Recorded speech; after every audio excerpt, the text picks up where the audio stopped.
literal or figurative there. But I know a guy they could acquire who I would imagine has some leather pants, and I think very often wears his shirt unbuttoned to the navel. And that's Odell Beckham Jr. You don't want him in Cleveland anymore. No. You got the 28th pick of the draft. You've got Devontae Adams.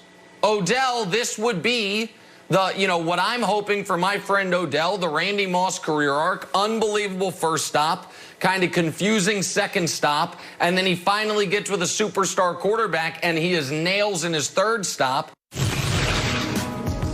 Nick's got plans for OBJ. We'll discuss that in a bit. Set that aside, though, talk some hoops. Kevin Durant's been sidelined for a month, but apparently he's going to continue to be sidelined. Still not 100%. He's set for more imaging on that injured leg next week, that injured hamstring, with head coach Steve Nash saying hopefully that'll help figure out when KD will be able to return. We got Chris Broussard with us now. Broussard, how worried should Nets fans be with Durant's lingering hamstring injury?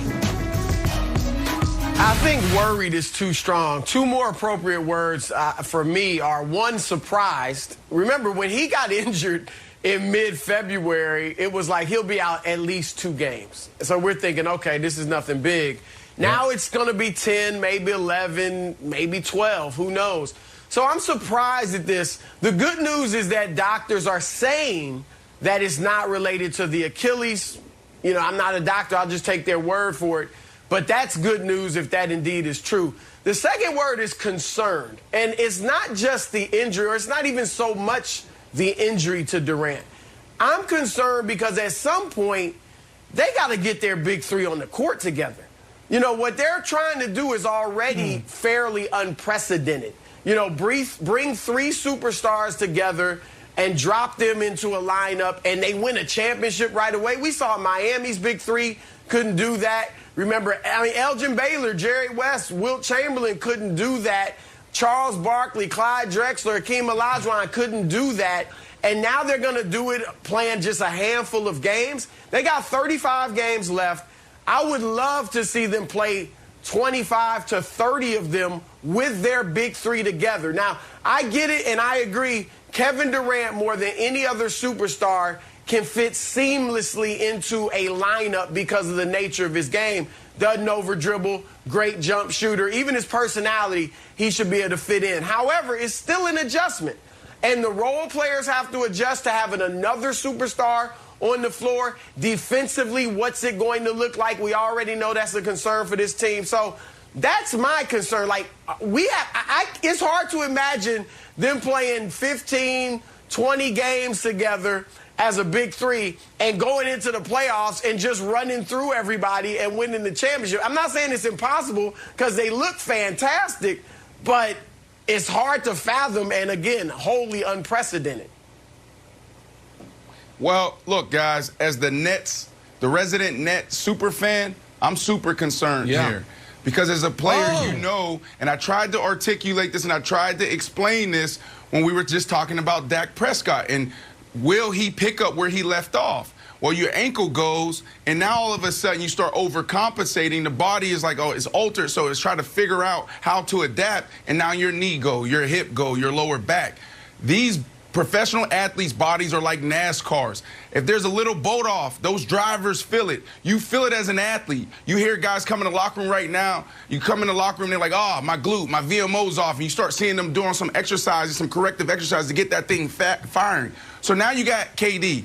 KD coming off of Achilles. And now all of a sudden, he have another nagging injury in the hamstring. This hamstring, if it's not dealt with correctly, it's going to be around for a long time. You have guys that can come back in 3 to 4 weeks, and then there's some guys it takes 3 to 4 months if it's not dealt with right. So it is concerning that he has to go in for more imaging.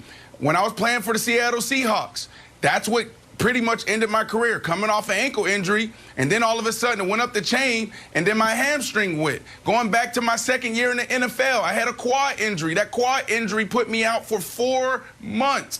So this is concerning. And like you said, Chris, the other part too is these guys only played 7 games together. Now, they will be fine if he comes back towards the end of the season and he's healthy, because he is not the type of guy like LeBron James. LeBron James, if you take him out of that offense, everything drastically changed. These guys are still thriving. These guys are still finding a way to get it done without him. And now you insert this dude who is butter. He's a walking bucket, and he also is the ultimate team guy. They'll be all right. But this injury is a big concern, Nick. Well, and listen, and they also need KD to be full go on both ends. He's their most important defensive player, and he has now played 20 games of basketball in 674 days. And so now we saw him when he started this season playing almost as well as he had at any point in his career, but it still is concerning. But yeah, like, I'm going to describe a team to you. This team was put together over the summer.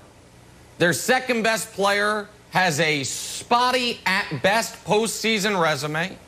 They lack any form of rim protection. And their starting 5 has no minutes together to speak of. Who am I describing?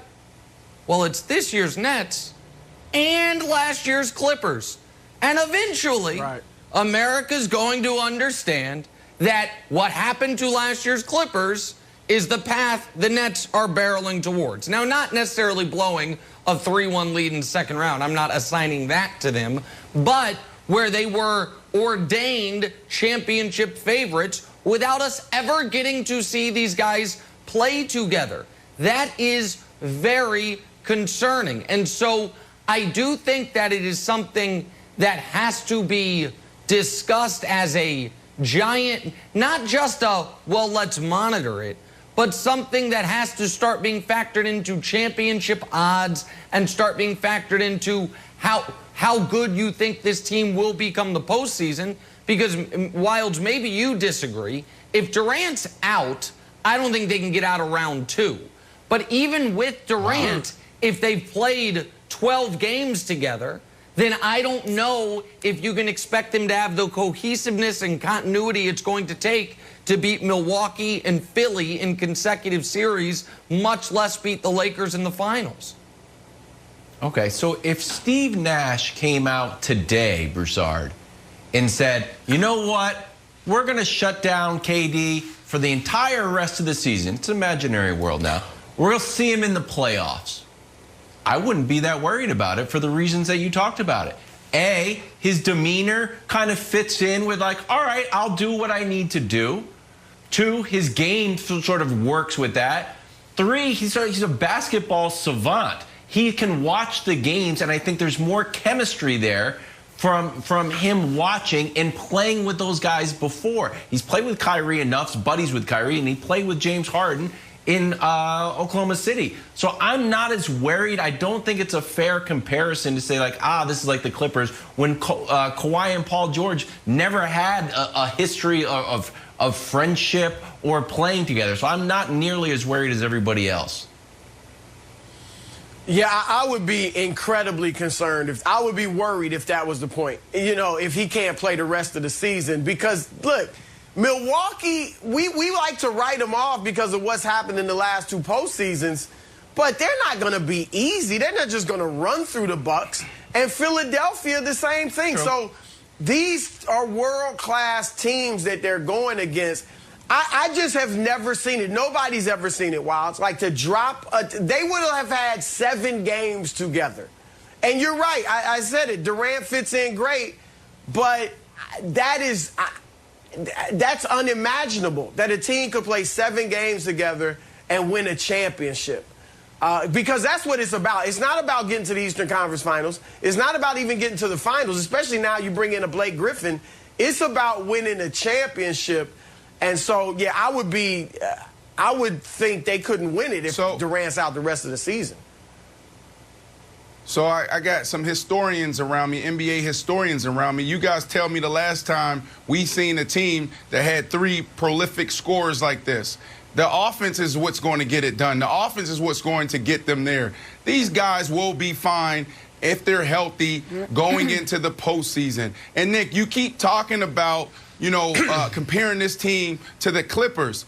Last year was the perfect storm for LeBron James and the Lakers. Why? Because of his leadership. He is great. We know, all right, he's in that conversation as the GOAT. He had the #2 player in the NBA last year, not right now, but in AD playing lights out. So you got a Clippers team that didn't want to be in the bubble. Restart, there was 2 teams that said, we didn't want to play, and they were one of them. And then the other team, they had the best leader in all of sports. LeBron James galvanizes his team. So when you talk about the Clippers and comparing them to the Nets, you can't do it because it's a totally different situation. These dudes want to play. These dudes are just banged up right now. Yes, they've only played 7 games. It is a huge concern that KD is now dealing with this nagging hamstring injury. But the offense, that type of offense, these 3 guys, you got 3 guys that can give you 30 in a given night, and that's a problem. And now I know you're going to talk about James Harden in the playoffs. I'm telling you right now, look at this kid's mindset. His mindset changed in a bubble. His mindset changed in the bubble. Okay. This is a different player than you guys have seen 10 years ago, 8 years ago.